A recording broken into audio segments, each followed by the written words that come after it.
Nós vamos estar falando aqui sobre 3 pontos necessários para uma convocação, né? Para os convocados, aqueles que foram vocacionados por Deus a uma tarefa. Nós vamos ver aqui a escolha de 4 homens e a importância desses 3 pontos quando nós estamos sendo separados para essa grande obra, tá? O texto diz assim, Marcos capítulo 1, do verso 16 ao verso 20, diz assim: Caminhando junto ao mar da Galileia, viu os irmãos Simão e André, que lançavam a rede ao mar, porque eram pescadores. Disse-lhe Jesus: Vinde após mim, e eu vos farei pescadores de homem. Então, eles deixaram imediatamente as redes e o seguiram. Pouco mais adiante, viu Tiago, filho de Zebedeu, e João, seu irmão, que estava no barco consertando as redes, e logo chamou. Deixando eles no barco seu pai, Zebedeu, com os empregados, seguiram após Jesus. Esse é o texto que nós vamos estar hoje conversando um pouco sobre ele. O tema da mensagem é vocacionados por Deus. E eu acredito que muitos de nós somos vocacionados por Deus. E o que é legal é que não implica em uma habilidade que talvez você ainda não tenha descoberto qual seja. Legal de saber que nós somos vocacionados é entender que Deus nos chamou e Ele nos capacita. Deus nos chamou e é Ele que vai nos dar a capacidade de desenvolver aquilo para o qual nós fomos separados. Durante muito tempo, e com muitas pessoas que nós conversamos, a grande dificuldade é saber para que foi chamado. Você vai conversar com uma gama de pessoas e a maioria delas vai dizer: olha, pastor, eu estou na igreja há muito tempo e eu não sei para que fui chamado. E se perguntar o que eu sei fazer, eu não sei fazer nada. Porque a extração, quando é vista por ela mesma, ela não observa. Mas quem está de fora tem uma capacidade maior, às vezes, de observar um certo talento. Um exemplo, tem pessoas que a gente conversa que ele vai falar que não tem talento nenhum, mas você vê nitidamente que ele tem uma habilidade para agrupar pessoas. Ele tem uma habilidade muito rara de dar tarefa às pessoas e as pessoas acatar. Isso seja dentro da igreja, seja no trabalho, seja em uma brincadeira, no esporte, em qualquer área. Você vai ver que tem pessoas que já se destacam para uma liderança e tem outros que não têm dificuldade em ouvir uma liderança, uma direção para o que ser feito. Dentro desse assunto, dentro dessa visão, eu separei 3 pontos que nós vamos ver e identificar dentro desses versículos a qual nós lemos. O primeiro ponto é a dedicação. Por que a dedicação? Um vocacionado precisa entender que quando ele é chamado, um dos requisitos que vai ser observado é uma dedicação. Um exemplo, estava ali Simão e André, estavam se preparando, estavam pescando, estavam dedicados a uma tarefa dada pelos seus pais ou pela sua rotina, enfim, eles estavam dedicados ali à pesca. No entanto, que quando Pedro ele nega Jesus, um dos fatos que ele retrocede para atuar é voltar a ser um pescador, porque era o que ele sabia fazer. No entanto, que quando Jesus está chamando eles aqui, está dizendo: olha, eu vejo que vocês são pescadores, mas se vocês largarem isso, eu vou fazer de vocês não pescadores de peixe, mas pescadores de homens. E Pedro, quando nega Jesus, e acontece todo, Jesus é crucificado, é morto, ressuscita, ele vai até Pedro e Pedro está pescando. E Pedro passa a noite inteira, segundo o relato dele, e não pega nada. E é claro que quem vai pescar com rede, eu não sou um exímio pescador, mas quando você lê sobre histórias de pescadores, sobre grandes... você vê que eles falam que a rede ela é mais utilizada no período da noite. Então muitos deles às vezes estica a rede ao anoitecer e pela manhã vai lá recolher as redes. Pedro diz que eu passei a noite toda colocando rede, jogando a rede e não peguei nada. E Jesus manda ele durante o dia, que a probabilidade de pesca é muito menor, voltar e lançar a rede do lado que Jesus mandou. E aí Pedro diz assim: olha, eu vou obedecer de acordo com a tua palavra. Eu sei que na forma natural, eu sei que de forma normal não é esse o horário de pescar, mas já que o Senhor mandou, eu vou obedecer. E quando ele joga, ali tem uma das maiores pescas que acontece na vida de Pedro. E logo depois Pedro vai identificar que é Jesus. Então você vai ver que ele tinha uma habilidade extremamente alta na pesca, mas ele não pegou nada. Até o sucesso naquilo que nós temos habilidade está atrelado à vontade de Deus. Até o nosso sucesso, eu sou muito bom em fazer isso. Até o seu sucesso está atrelado à vontade de Deus. Tem texto na Bíblia que fala sobre a seguinte coisa: até a liderança, o governo que exerce uma liderança sobre as nossas vidas, só está ali porque Deus permitiu. Quando Jesus está para ser crucificado e ele está diante de Pilatos, se eu não me engano, ele diz ali que ele tinha poder, né, para fazer aquilo tudo cessar. Jesus só precisava falar que não era aquilo tudo, que ele não era o Messias, enfim, só precisava pedir e falar que não era. E aí Jesus diz que até o poder que estava sobre a vida daquele homem, naquele período, para exercer sobre aquela nação, só foi lhe dado porque Deus permitiu que aquilo acontecesse. Então nós temos lideranças que, a Bíblia até fala que se o líder é justo, a nação ela regozija, ela se alegra. Mas quando o líder ele é ímpio, ele não segue princípios, a nação ela sofre, ela chora. E tem muitas das vezes que vai haver lideranças para nos colocar no eixo. Eu falei aqui em algumas pregações sobre o livro de Juízes, que o livro de Juízes ele é extremamente isso. O povo tem uma liderança, enquanto está ouvindo a liderança, está tendo êxito, a liderança morre, o povo não sabe o que fazer, começa a praticar as coisas erradas, e aí Deus coloca uma outra liderança sobre eles. E a liderança que Deus coloca sobre eles é uma liderança perversa, que vai oprimir, que vai escravizar, que vai arrancar deles muitas coisas. E aí eles aprendem a direcionar de novo o teu foco, se voltam novamente para o Senhor. Então, o primeiro ponto aqui que eu coloquei é a dedicação. Homens dedicados ao que lhe foi designado. Então, eu estou vendo aqui que homens que estavam na pesca, Jesus está passando e está recrutando apóstolos, está recrutando discípulos, está recrutando futuros líderes para dar uma direção para a igreja, futuros líderes para dar um norte para os que estão vindo após. E aí ele diz assim, ele está passando e está vendo os pescadores ali dedicados ao seu ofício, estão dedicados a trabalhar naquilo a qual foi designado. Então, um exemplo, no momento que eu sou escolhido por Deus para exercer uma função, como eu disse aqui, às vezes eu não tenho a capacidade, às vezes não, provavelmente eu não vou ter essa capacidade, Ele vai me capacitar, Ele vai me encorajar, e aí eu preciso que parte da minha pessoa? A minha dedicação. Eu preciso me dedicar. Talvez seja uma coisa que eu fale muito aqui, mas que há necessidade, é que nós temos uma direção a andar. E toda a direção ela está posta aqui na palavra. Se eu não me interesso, não me dedico em estudar as Escrituras, provavelmente eu vou ter muita dificuldade de entender o que as Escrituras estão se comunicando comigo. Provavelmente eu vou ter muita dificuldade de entender qual é a vontade de Deus na minha vida. A vontade de Deus na nossa vida não é o que nós achamos. A vontade de Deus na nossa vida não é o que eu penso. Porque às vezes eu posso pensar uma coisa que não tem nada a ver com a vontade de Deus.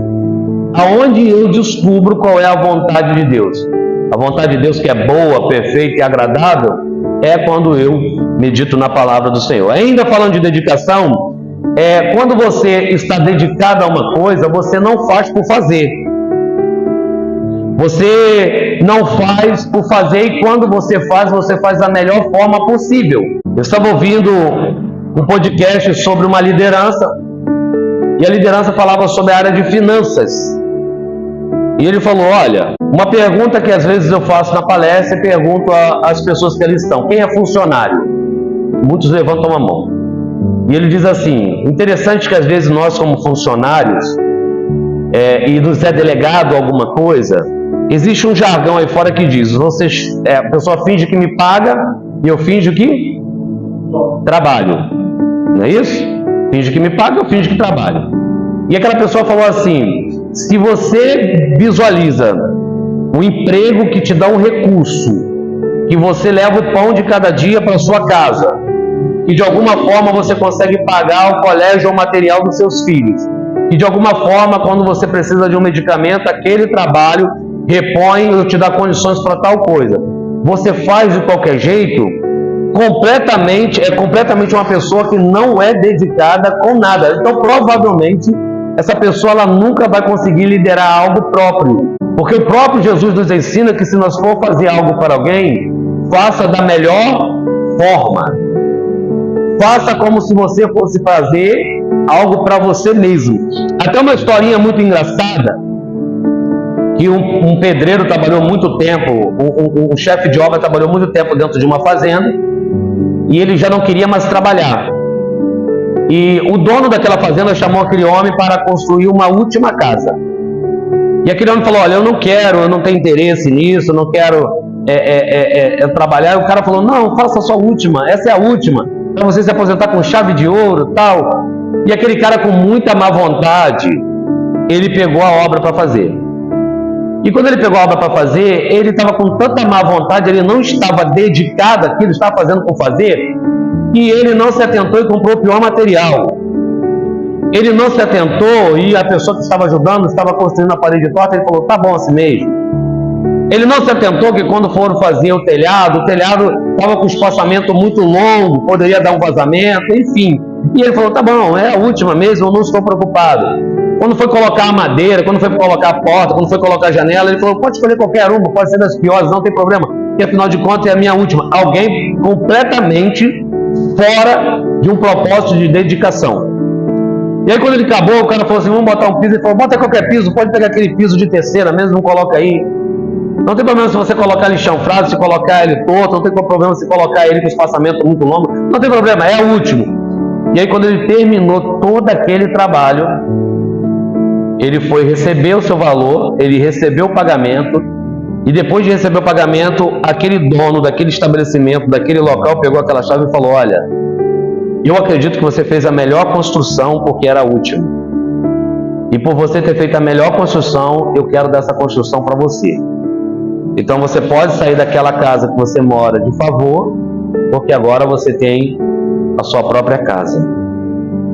E aí, queridos, claro que na concepção de qualquer pessoa, aquele homem deve ter pensado da seguinte forma: se eu soubesse que era para mim, eu teria colocado porcelanato, eu teria feito os revestimentos da parede de drywall, eu teria não botado telha, eu teria botado laje, eu teria colocado um rebaixamento de gesso, eu teria colocado, se eu não me engano, acho que o nome é sanca, nas laterais para ficar bonito, botar uma luz. Mas sabe por que ele não se preocupou? Porque ele não visualizou, ele não se dedicou a uma tarefa que foi lhe dada. Nós temos uma tarefa. Nós não fomos resgatados por Cristo para dizer: opa, estou agora ao léu. Nós temos uma tarefa. Qual é a tarefa que ele deixou para a igreja? Ide por todo mundo e pregai o Evangelho. Se você não conhecer o Evangelho, se você não lê a palavra, como vai pregar? Você não é o eunuco que vai dizer assim, quando o Filipe pergunta: você entende o conselho? Ele diz: não tem quem me explica. Você tem quem te explica. Você tem a presença do Espírito Santo, você tem as lideranças próximas. Então isso é algo que não cola mais. Hoje você desfruta, talvez não aqui, mas você desfruta de EBD, de estudo bíblicos, isso pela internet, em casa, saindo de casa. Então hoje não cola, eu não preguei porque eu não sabia o que pregar. Eu não preguei porque eu não sabia como pregar. Eu não preguei porque eu achei muito complicado entender a Bíblia. A pergunta é simples: como é que você vai entender algo que você tem pouca dedicação àquilo? Como você vai aprender algo se você se dedica tão pouco àquilo? É a mesma coisa se eu querer trabalhar como pedreiro, entendo muito pouco. Teoricamente eu posso até entender, mas na prática eu tenho muita dificuldade. E como é que eu vou aprender na prática? Fazendo, praticando. Como é que eu vou aprender algo se eu não faço algo? O começo é fácil, irmão. Se você entra para dentro de uma habilidade nova, de um processo novo, de algo, é fácil você aprender do dia para a noite? Não, ninguém aprende do dia para a noite.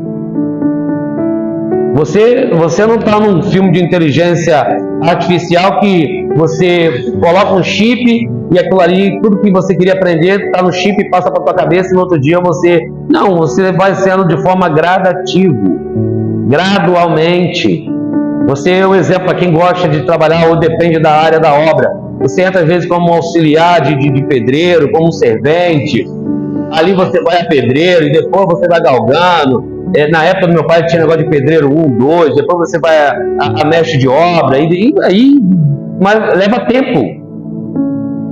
Você vai estudar, você quer ser um professor, primeiro você estuda, você vai aprender sobre aquela matéria, primeiro você vai se dedicar àquilo ali, depois, quando você tiver habilidade dentro do assunto, você vai poder talvez se levantar e instruir alguém. Então, no primeiro ponto, a dedicação, a gente fica preso a muita coisa. A dedicação, irmão, requer tempo. Na verdade, nem o tempo. O tempo vai vir para o próximo passo. A dedicação requer paciência. E a gente está numa era que a paciência é algo que está muito longe da gente. A gente sabe disso, que às vezes a gente tem pouca habilidade com o celular, mas você pega um celular, você não para num vídeo de 1 hora e assiste. Você passa, como é que você assiste o vídeo? Assim, ó. E vai passando. Você só de passar, você já tem uma noção se aquilo ali vai te interessar ou não. E a gente não tem paciência para ouvir. Parar e ouvir ali por 1, 2, 3 ou 5 minutos ali, aquilo ali que com certeza, se for coisas para crescimento, vai te enriquecer muito. Tem muitas coisas às vezes que eu estou assistindo que falam sobre natureza, que falam sobre obra, que às vezes são curiosidades que eu paro ali por 5, 6, 10 minutos assistindo aquilo ali, que eu já saio daquele conteúdo com um entendimento maior do que eu entrei. Mas requer o quê? Paciência. Ponto número 2. Estar disponível. Você vai ver que quando Jesus passa ali chamando os discípulos, eles estavam trabalhando, logicamente. Mas quando Jesus chama eles dizendo, larga aí e vem. Eles estão disponíveis. Naquele exato momento que Jesus chama, eles estavam trabalhando na rede e agora eles ficam disponíveis. Não estou dizendo para você largar o teu emprego. Eu só estou dizendo que às vezes nós colocamos que o nosso emprego nos fadiga a estarmos dedicados à vontade de Deus. Estou falando para você largar o seu emprego. Eu estou dizendo que às vezes nós colocamos um monte de percalços, colocamos a família, botamos a distância, botamos o frio, botamos o calor, tudo como algo que nós não podemos estar disponível naquele exato momento. E se você não está disponível para aquele momento, muitas das vezes você vai perder uma oportunidade. Então, um exemplo, você está esperando uma proposta de emprego, você está esperando uma oportunidade de executar algo. E aí o telefone toca, alguém passa lá e fala assim, olha, o momento de você ir lá é agora, porque o cara está recrutando agora. Se você não largar tudo e ir, essa oportunidade talvez nunca mais vai se repetir. Lembra quando os discípulos estão passando e Jesus está pregando em determinados lugares e ali passa, se eu não me engano, o próprio Filipe fala para Natanael, olha, vem que nós achamos o Messias, vamos lá. E ele pergunta assim, olha o que ele pergunta, poderia alguma coisa boa vir de Nazaré? Nazaré poderia oferecer alguma coisa boa, mas ele larga o que está fazendo e vai. E chega lá, ele vai ter um confronto, algo que vai mudar a trajetória dele. A mulher do fluxo de sangue estava procurando um médico para ser tratada. e ela escuta falar que Jesus está passando, ela larga tudo e vai até onde Jesus está. A mulher que ali Eliseu profetizou um filho na vida dela, quando o filho morre, que Geazi, que o marido pergunta se vai tudo bem, que ela diz que vai tudo bem, ela larga o que está fazendo, ela coloca o menino dentro do cômodo que ela criou para o profeta, ela larga tudo e ela vai encontrar com o profeta. E a história é mudada.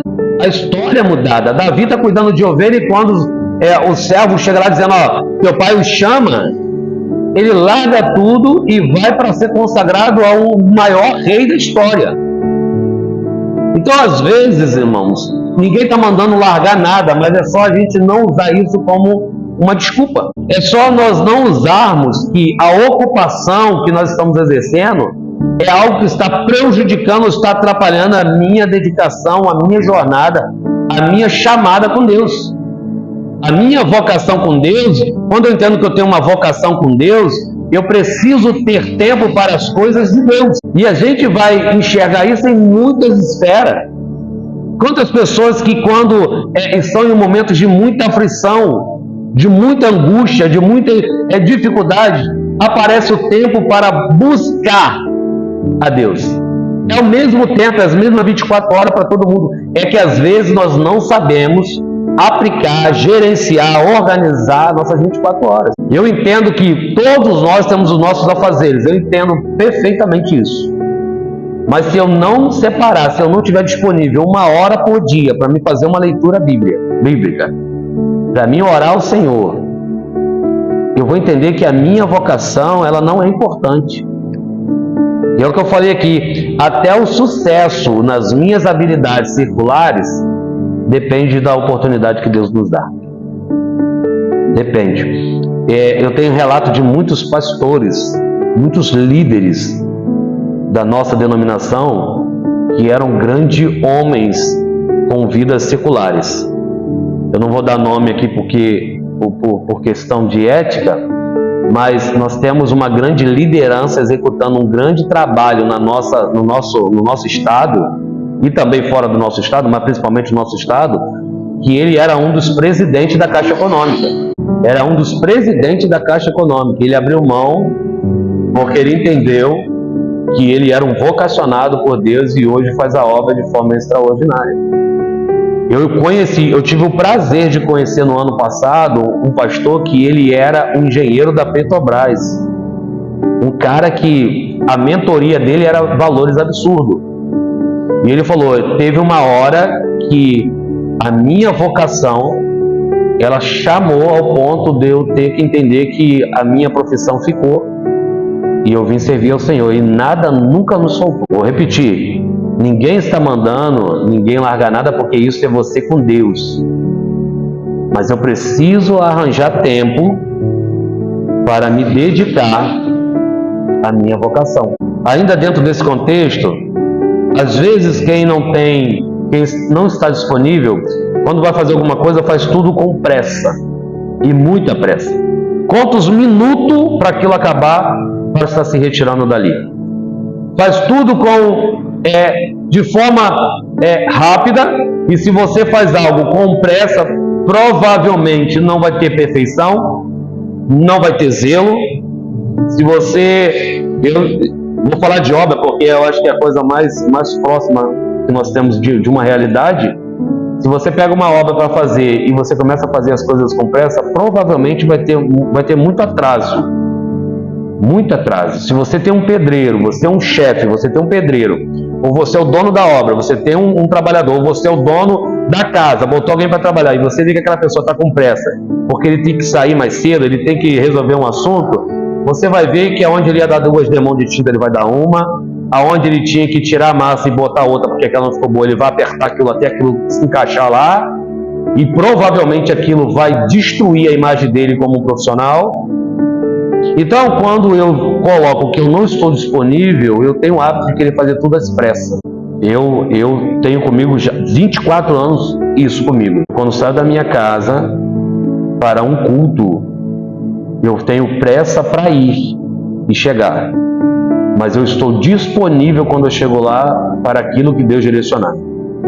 Teve cultos que às vezes eu saía, que no outro dia eu tinha que acordar cedo, E eu cansei de sair às vezes 11, 11h30 e não era perto. Eu dei aula durante 2 anos em Engenheiro Pedreira e a aula era de 7 às 9 da noite. Em 2 anos de aula, eu nunca saí às 9. Nunca. A aula era de 7 às 10h30, 11h30 e já teve aula que acabou meia-noite. Porque a aula exigiu algo e os alunos queriam que terminasse. E nunca foi um lugar tão tranquilo, mas exigia ali terminar aquela aula, era um compromisso nosso e nós terminávamos.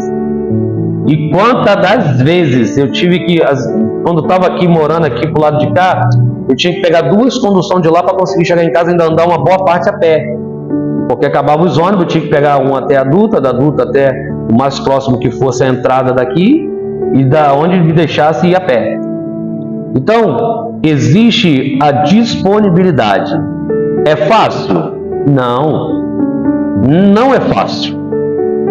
Eu não faria isso. Entendo? Eu faço porque eu sei da onde eu saí.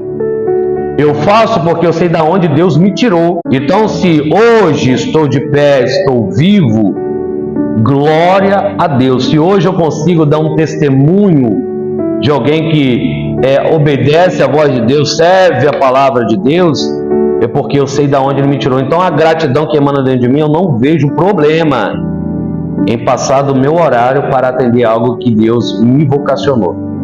E o terceiro ponto e último, nada é mais importante do que Jesus. Nada.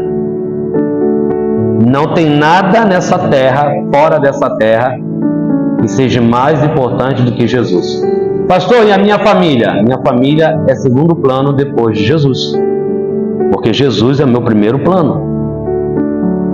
A minha família, ela está em segundo plano dentro da esfera que eu entendo que são princípios. Como é que são as minhas escalas de valores? É Deus, família, igreja. Não é o oposto. Para você entender isso, você vê que Jesus, Deus, Ele tem um contato com o homem, Ele vê que o homem está só, Ele faz uma adjuntora, dali eles vão ter família, e bem à frente, já na geração de 7, começa a adoração ao Senhor, e aí eu vou entender que eles cultuavam a Deus. Então, na minha concepção, o primeiro lugar do meu coração, da minha alma, da minha mente é Deus. E em segundo lugar, minha família. Quando eu coloco isso em ordem, eu não passo nenhum tipo de dificuldade como aquele homem rico, que nós chamamos de jovem rico, ele enfrenta. O jovem rico vai encontrar com Jesus e quando Jesus libera uma palavra para ele, Jesus não é tão importante na vida dele quanto a riqueza dele. Porque se Jesus fosse tão importante para ele, fosse o primeiro lugar, ele venderia aquilo sem menor dor, abençoaria as pessoas e seguiria Jesus. Jesus está fazendo um convite para ele, que foi feito para mim, para você. Está dizendo assim, pega tudo que você tem, venda, dê aos pobres e me segue. E se você entender o contexto do me segue, é o mesmo contexto quando ele chama o vocacionado. Farei de vocês pescadores de homem. Vocês vão ganhar pessoas. E aí vem o contexto de onde ele diz, vocês vão ganhar pessoas e eu suprirei todas as suas necessidades. Então hoje eu estou entendendo que o conteúdo ele é uma informação de vocacionados. Pessoas que são vocacionadas àquela tarefa. Mas eu não sei o que fazer. Irmãos, imagina 4 pescadores que só sabiam pescar e agora eles vão ensinar. Imagina 4 homens e depois vai vir mais pessoas, vai vir cobrador de imposto, vai vir pessoas, vai vir um chefe ali, conhecedor da lei, que é Paulo, mas vamos ficar entre os 4 primeiro. São pescadores e há uma probabilidade muito grande de ser homens iletrados, homens que não tinham facilidade em falar, homens que não tinham uma habilidade com o público e pregar algo que eles estavam vivendo. Talvez eles saberiam vender um peixe, talvez era um feirante, e tudo bem por isso. Mas conforme eles vão se aproximando de Jesus, eles vão criando habilidades, vão aprendendo. Você vai ver que João, ele vai escrever o Evangelho de João, ele vai escrever mais 3 cartas, que você lê e você fala, é impossível alguém que não tivesse conhecimento falar sobre isso. E é alguém que vai falar e vai escrever o livro do Apocalipse, um pescador. Você vai ver que dentro dessa leva tem um João Batista que ele nos dá significado de como era a sua forma. A Bíblia diz que ele se vestia de pelo de camelo. Diz que ele comia mel silvestre e gafanhoto. Eu não consigo nem imaginar o que é um mel silvestre com gafanhoto. Não deve ser um mel que a gente compra industrializado, provavelmente. Um gafanhoto, se alguém já comeu, por favor, me fala qual é o gosto daquele negócio. E as suas palavras eram as mais duras possíveis. Bando de víbora, que ensinou a fugir da ira vindoura, arrependei-vos. Então, essa é a condição, mas é um vocacionado, ele vem preparar o caminho. Os demais vão ensinar, os apóstolos vão criar lugares para ensinar os mais novos. Os apóstolos vão criar lugares, escolas de profeta para ensinar as pessoas que estavam chegando. Eles vão doutrinar a igreja, os pescadores. Então, eu não sei qual é a minha vocação. Tudo bem, irmão, só se dedica, só esteja disponível, entenda que Jesus é o primeiro lugar. E você vai ver que essa habilidade é Ele que vai dar. O outro homem que teve uma oportunidade extraordinária, mas ele não estava disponível, foi Nicodemos. A Bíblia diz que Nicodemos era um príncipe do Sinédrio, era alguém que tinha uma cadeira de respeito dentro do Sinédrio. Era alguém que tinha uma autoridade muito grande. Ele vai se encontrar com Jesus à noite, porque ele não queria que as pessoas o vissem, e talvez trouxesse algum tipo de boato, algum tipo de confronto, não queria conflitar com os outros fariseus. E quando Jesus está conversando com ele ali, Jesus fala, você tem que nascer de novo. Ele não entende nada da conversa, mas ele volta para a cadeira dele, tá bom, ele não quis nem seguir. Porque era alguém que não se dedicou, de fato, o que ele se dedicou foi às coisas passageiras, e a Bíblia diz que tudo passa, irmão. Tudo passa, nessa terra tudo passa. A coisa que não vai passar é o que está escrito, é a palavra dele. Mas a gente passa. A nossa juventude passa, a nossa força passa, a nossa saúde passa. Você vê que as estações passam. Você vê que o ano passa. Foi ontem que a gente estava praticamente comemorando o Natal e ele já está chegando aí de volta. Tudo passa. E eu entendo que essa tarefa de vocacionados, irmão, não é quando a gente já não tiver mais vigor. Já pensou? A gente já de idade, sem força nenhuma, provavelmente. Sentado em um sofá que não aguenta levantar. E a gente fala assim, ó, entendi. Se eu fosse novo hoje, eu faria a vontade de Deus. Não, nós somos. E não fazemos. E o último, para me finalizar a mensagem, é Judas. Esteve com Jesus, comeu com Jesus, dormiu em lugares que Jesus dormia, viu o que Jesus fez, ouviu o que Jesus falou, desfrutou de coisas sobrenaturais, e por Jesus não ser do jeito que ele queria que fosse, lhe foi oferecido algumas moedas de prata, nem era ouro, uma moeda de prata, e ele facilmente se corrompeu. E o que mais dói é que quando você lê o texto, principalmente ali do momento do Getsemane, ele saindo ali do Getsemane, começa ali aquela prisão, começa ali a tortura, a chicotada, a base para mostrar quem era Jesus era um beijo. E a gente sabe que hoje nós temos uma cultura que você vai cumprimentar alguém, muitas das vezes você aperta a mão, dá um beijo, mas o beijo ali simbolizava quem era próximo, quem é amigo, quem frequenta a nossa casa, alguém que tinha sido separado para fazer algo, mas as circunstâncias momentâneas o tiraram do foco. Então eu quero finalizar, irmãos, falando sobre esses 3 pontos bem resumidamente. Se dedique mais, se lance mais, sabe? Não entende? Pergunta, mas se dedique mais. Segundo ponto, esteja disponível, se esforce um pouco mais. E o terceiro ponto, jamais deixe que alguma coisa, alguém seja maior na sua vida do que Jesus. Jamais. Porque se você amar Jesus, tu não terá dificuldade de amar as pessoas. Se o teu filho amar Jesus, ele não terá dificuldade de amar as pessoas e te amar. Então, em primeiro lugar vai ser Jesus na nossa vida.